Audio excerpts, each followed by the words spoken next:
আসলেই কি happy family? যারা আমাদের হ্যাপি ফ্যামিলি বলতো তারাই তো আমাদের পরিবার ধ্বংস করে দিয়েছে। মায়ের অসুখ আরও কি বিশ্রী কথা রটিয়ে খবরে ছাপিয়ে দিল। বাংলাদেশে মিলল বাস্তবিক ভ্যাম্পায়ার। মানুষ হয়েও ভ্যাম্পায়ারের মতো রক্তপান করেন যারা, সাথে মায়ের শাড়ি পরা হাস্যোজ্জ্বল ছবি। আমার দাদাবাড়ির মানুষ তখন সবে আমাদের মেনে নিতে শুরু করেছিলেন। এর মধ্যে এই খবর এসব সব তছনছ করে দিল। দিনে দিনে এই একটা খবর সব সামাজিক যোগাযোগ মাধ্যমে ছড়িয়ে পড়ল। লাখ লাখ লাইক, কমেন্ট, ভিউর মাঝে কিভাবে যেন আমাদের পারিবারিক একটা ছবিও ভাইরাল হয়ে গেল। ছবিটা পুরনো বলে আমি আর তনয়া মোটামুটি বেঁচেই গিয়েছিলাম, কিন্তু বাবা বাঁচতে পারেননি। তিনি গুণী বলে তাকে চাকরি থেকে বিদায় না করলেও বোলিং জিনিসটা কম হয়নি। 5 দিনের ভেতর আমাদের এলাকা ছাড়তে নোটিশও দেয়া হলো, কিন্তু আমরা কোথায় যাব? অনেক শখ করে বাবা ফ্ল্যাট কিনেছেন। এ ফ্ল্যাট ছাড়া যদিও আমাদের অন্য একটা বাড়ি আছে, কিন্তু ওটা জঙ্গলে। ওখানে গেলে আমরা খাবো কি? তাছাড়া অন্য কোথাও যে বাসা ভাড়া নেব তারও উপায় নেই। পুরো দেশ যে আমার মাকে চেনে, আমাদের চেনে। বাবা সেই ফ্ল্যাটে, সেই এলাকায়, সেই চাকরি নিয়েই রয়ে গেলেন। আস্তে আস্তে আনন্দ ফুর্তি করা আমার বাবাটা কেমন যেন পাল্টে গেল। আমাদের কারোর সঙ্গে তেমন কথা বলতেন না, বললেই রেগে যেতেন। মায়ের সঙ্গে তার ঝগড়া হতে লাগলো প্রচুর। মা কাঁদতেন, আমি দেখতাম। কেন যেন আমারও তখন মন মেজাজ ভালো ছিল না। এসবের জন্য মাকেই দোষী করতাম কত শতবার। স্কুল কলেজের ছেলে মেয়েগুলো আমাকে আর তনয়াকে চিনে ফেলেছিল। বেশি বুদ্ধিমান কিনা সবাই যা তা ব্যবহার করত, স্যার ম্যাডাম পর্যন্ত। কলেজে যেতে ইচ্ছে করতো না। এদিকে কলেজে না গেলে সারাদিন মায়ের কান্না দেখতে হতো। আমার ভালো লাগতো না, অসহ্য লাগতো। ভালো ছেলে মেয়েগুলো আমার সঙ্গে না মিশলেও খারাপ ছেলেরা আমার সঙ্গে ভাব জমাতে চাইতো খুব। কারণটা আমার জানা নেই, কখনো জানতে চাইনি। ওরা কি যেন খেত, সিগারেট, আফিম, আরও কত কি। আমাকেও জোর করত। খেতে না চাইলে বন্ধুত্ব ভেঙে দিবে বলে হুমকি দিত।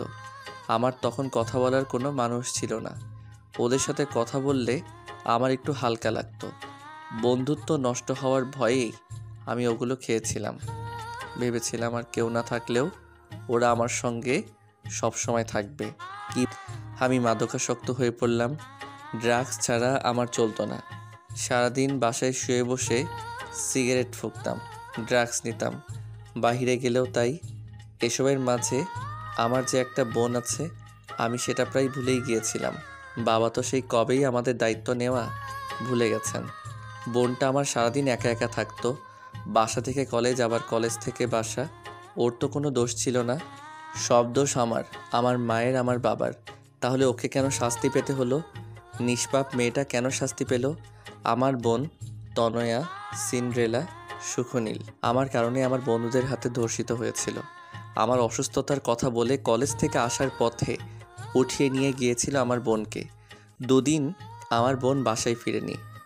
বাবা পাগলের মতো পুলিশের দাঁড়ে দাঁড়ে ঘুরছিলেন শুধু। কেউ সাহায্যের জন্য এগিয়ে আসেনি। এরপর এরপর আবারও খবরের নিউজ, আবারও বিশ্রী এক শিরোনাম। বীভৎস লাগছিল টিভিতে আমার বোনকে। জানোয়ারগুলো এমনভাবে আমার বোনকে আঘাত করেছিল যে ওর চেহারা পর্যন্ত চেনা যাচ্ছিল না।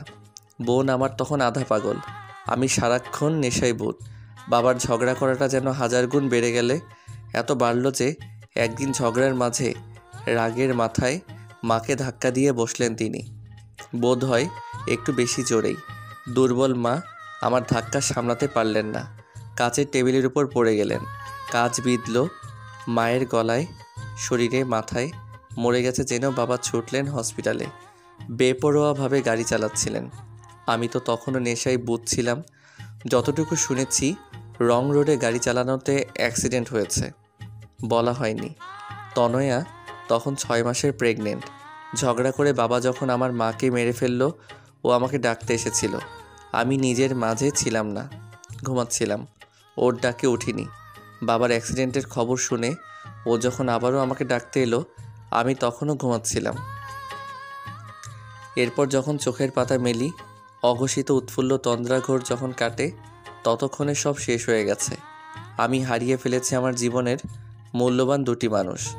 আর তনয়া আমার কারণে, আমার জন্যই ওর পেটের সন্তানটা হারিয়ে ফেলেছিল। ও সিঁড়ি দিয়ে তাড়াহুড়োয় নামতে গিয়ে সেই থেকেই বোধহয় তনয়ার কিছু মনে নেই।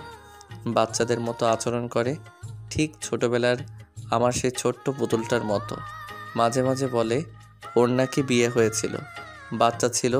আসলেই কি তাই? আচ্ছা, এমনও তো হতে পারতো। হলো না কেন? 12ই মার্চ। আমি এই ডায়েরিটা কেন লিখেছি কিংবা লিখছি আমি জানি না। আমার ডায়েরি লেখার অভ্যেস কোনো কালই ছিল না। ইদানিং সব কিছু ভুলে যাচ্ছি বলেই হয়তো এত এত মানসিক চাপ আমি নিতে পারছি না। মাদক, বিড়ি, সিগারেট এসব ছাড়তে চাচ্ছি, কিন্তু হচ্ছেই না। একা একা এসব ছাড়া সম্ভব নয়, পাশে কাউকে দরকার হয়। কিন্তু আমার তো কেউ নেই। নানাদের আমি কখনো দেখিনি। দাদা সেই যে মুখ ফিরিয়ে নিয়েছেন, বাবা মারা যাওয়ার পরও তাকে একবার দেখতে আসেননি। আমি যদি আমার চিকিৎসা করাতে কোথাও চলে যাই, তাহলে আমার বোনকে কে দেখবে? ভাবছি জঙ্গলের বাড়িটাই চলে যাব। এখানে থাকা আর সম্ভব না। প্রতিবেশীরা এখন ঘর অবধি চলে আসতে, ওদের কাছে যেগুলো আশ্বস্ততা, আমাদের কাছে সেগুলো তিক্ততা। ওরা সেটা কেন বোঝে না? 30শে মার্চ। আমার ভুলে যাওয়ার রোগ বেড়েছে। বাবা মা ঘটিত অনেক কিছুই মনে পড়ে না। মাঝে মাঝে তনয়াকে দেখে চমকে উঠি। ওকে চিনতে পারি না। ও যখন আমার সাথে ভাব জমাতে আসে, খেলতে চায়, আমার তখন এত বিরক্ত লাগে। আমি বুঝতে পারছি আমার অসুস্থতা কোনো স্বাভাবিক অসুস্থতা না, অতিরঞ্জিত ভয়াবহ কিছু। আমি অবশ্য ভালো কিছু আশাও করি না। আমার জীবনটাই যেখানে দুঃখের সাথে ওতপ্রোতভাবে জড়িত, আমি সুখ খুঁজে পাবো কোত্থেকে? 25শে এপ্রিল। আমার মাঝে মাঝে মনে হয় আমার মা মরেনি, আমার সাথেই আছেন, হাসছেন, কথা বলছেন। আমার তখন এত ভালো লাগে মাকে ইচ্ছা করে খুব শক্ত করে জড়িয়ে ধরতে। তারপর হঠাৎ করেই মা উধাও, বুকটা খালি হয়ে যায়। আফসোস হয় যদি আগের সময়গুলোতে ফেরা যেত। এই তো এই তো সেদিনই তো মায়ের হাতে ভাত খেয়েছিলাম, বোনের বেনুনি টেনে মজা নিচ্ছিলাম। এখন হাত বাড়ালেই সব শূন্য কেন? চোখ মেললেই সব ঘুটঘুটে অন্ধকার কেন? 30শে এপ্রিল। আমি বিরল রোগে আক্রান্ত, পার্সোনালিটি ডিসঅর্ডার। রোগটার নাম শুনলে আগে হাসি পেত। এমনও রোগ হয় নাকি? একই মানুষ কিন্তু দুইটা চরিত্র। কি হাবিজাবি কথা! অথচ সেই রোগটাই আমার সঙ্গে বন্ধুত্বের জন্য হাত বাড়িয়েছে। আমি সেই হাতটা ধরেছিও। ফ্রিজে হঠাৎ রক্তের ব্যাগ আসার কারণটাও আমার কাছে এখন স্পষ্ট। এই রক্তের ব্যাগ কোথা থেকে এসেছে আমার জানা নেই, তবে ডাক্তারদের ধারণা আমি আমার মায়ের চরিত্রটাকে নিজের মাঝে ধারণ করে ফেলেছি। যা নেই আমি তাও বাস্তব ভেবে জীবনযাপন করতে শুরু করেছি। রোগটার নাম ঠিক মনে পড়ছে না, তবে ভালোই হয়েছে। আমি সব ভুলে গেলেই ভালো। এসব মানসিক চিন্তা থেকে তো অন্তত মুক্তি পাবো। 3 জুন। তনয়ের মতো এখন আমারও মনে হয় ওর বিয়ে হয়েছিল। আমি জানি এটা সত্য নয়, তবু কেন যেন আমার ভেতর সত্তা কথাটা মানতে চায় না। লোকদের আমি এটাই বলে বেড়াই। যারা আমাকে চেনে তারা হাসে, বাজে বাজে মন্তব্য করে। আমি অবুঝ হয়ে তাকিয়ে রই, কিছুই করতে পারি না। আমি এত ব্যর্থ সন্তান, ব্যর্থ ভাই। সেদিন ডাক্তারের কাছে গিয়েছিলাম তনয়ার ব্যাপারে কথা বলতে, ও ঠিক হবে কিনা জানতে। ডাক্তার বলেছেন ঠিক হওয়ার চান্স 50-50। আমি শুনেছি, সায় দিয়েছি। এরপর চলে এসেছি রিপোর্ট সমেত। সেই হাসপাতালে আর যাইনি, অন্য কোনো হাসপাতাল। এই ফ্ল্যাট বেচে হলেও আমি তনয়ের চিকিৎসা করাতে পারবো, এ ক্ষমতা আমার আছে। কিন্তু তনয়া যদি ঠিক হয়ে যায়, আমার কর্মের জন্য আমায় যদি ঘৃণা করে, আমি তা মেনে নিতে পারবো না। আপন মানুষ বলতে ওই তো আছে আমার জীবনে। ও চলে গেলে আমি একা হয়ে যাব না। আবিষ্কার করলাম আমি আসলে স্বার্থপর। 25 জন। আমি আমার আর তনয়ের চিকিৎসা আর করাইনি। শহর থেকে বহু দূরে মফস্বল এলাকার বাড়িটাতে চলে এসেছি। ছোটবেলায় একবার এসেছিলাম এখানে। অনেক রহস্য লুকিয়ে চুকিয়ে বানানো জঙ্গলের এই বাড়িটা বাবার অনেক শখের। নিচে একটা পাতাল ঘরও আছে। আমার কেন যেন মনে হয় ওখানে মা আছেন, আমাকে ডাকছেন।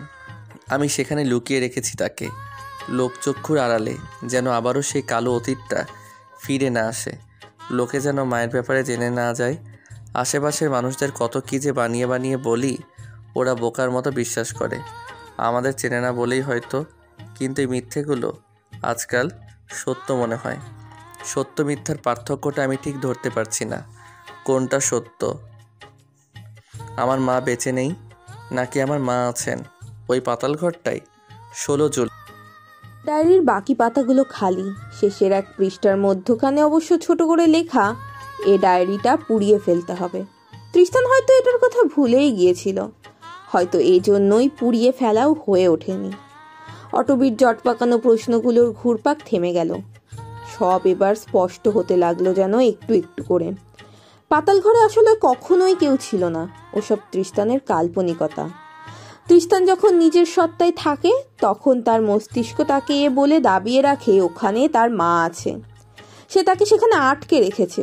আর সেই ভাবনা থেকেই তৃষ্টান যখন যখন মায়ের সঙ্গে দেখা করতে পাতাল ঘরে যায়, তার চরিত্র পাল্টে যায়। ওখানে সে কি করে না করে কিছুই তার মনে থাকে না। সে নিজেই নিজের মায়ের সত্তা ধারণ করে, কাঁদে, হাসে, কথা বলে, ঠিক যেমনটা তার মা করত। গায়ে শত শত আঁচড় দিয়ে ক্ষত বিক্ষত করে ফেলে নিজ শরীর। তারপর পরই যখন কাল্পনিক রাজ্যের ঘোর ভাঙে, তৃষ্টানের মস্তিষ্ক তাকে শিখিয়ে দেয় ওটা আসলে ওর মায়ের দেওয়া আঘাত, ওর কর্মের ফল। নিজ মনেই মায়ের সঙ্গে এক কাল্পনিক সাক্ষাৎ সাজিয়ে নেয় তৃষ্টান। একা একা কষ্ট পায়, দুশ্চিন্তায় ভোগে, বিষণ্ণ হয়। এমনকি এতকাল সে মানুষকে তার সম্পর্কে যা যা বলেছে, যা যা করেছে, সবটাই কাল্পনিক রাজ্যে বসবাস করা মস্তিষ্কের জোর থেকেই। ওইটা আসল তৃষ্টান নয়। আসল তৃষ্টান বোধ হয় সমাজের কুৎসিত আচরণের কবলে মরে গেছে, আর ফেরেনি। রয়ে শোয়ে দীর্ঘশ্বাস ফেলল অটবি। হাতে তখনও তৃষ্টানের ডায়েরি, তনয় আর তার মেডিকেল রিপোর্টস। সযত্নে এগুলো আবারও তোষকের নিচে রেখে তৃষ্টানের পানে তাকালো সে। লোকটা গভীর তন্দ্রায় আচ্ছন্ন। ঘন্টা দুয়েক ঘুমোবে, এখন উঠবে না। ঘড়িতে 9টা বাজছে প্রায়। রাতের রান্না করতে হবে। ভেবে ভেবে তৃষ্টানের মুখ পানে আর এক দফা তাকালো অটবি। হাত বাড়িয়ে চুলের গভীরে, কপালে, চোখে, ঠোঁটে একে একে আঙুলের স্পর্শ আলতো করে এঁকে দিতে লাগলো। অল্প ঝুঁকে কপালের একেবারে মধ্যিখানে অদর ছুঁয়ে দিতেই ক্ষীণ নড়ে চড়ে উঠল তৃষ্টান। অটবি আর অপেক্ষা করলো না, সাবধানে উঠে দাঁড়ালো। লোকটার শরীরে কম্বল জড়িয়ে দিল। তৃষ্টান তার জন্য ঠিকই আইসক্রিম এনেছিল। সবুজ পলিথিনে মোড়ালো 2-3টে চকোবার সেই বহু আগে থেকেই মেঝেতে পড়ে আছে। এতক্ষণে হয়তো গলেও গেছে। মেঝে থেকে পলিথিনটা উঠিয়ে নেওয়ার মাঝেই শুনতে পেল দরজার ওপাশ থেকে সরোজের তুমুল কণ্ঠস্বর। মৃদু চাপা কণ্ঠে একাধারে ভাবি ভাবি বলে ডেকে চলেছে সে। দরজা খুলতেই একবার ঘরের ভেতর উকি মেরে উৎসুক কণ্ঠে জিজ্ঞেস করলো,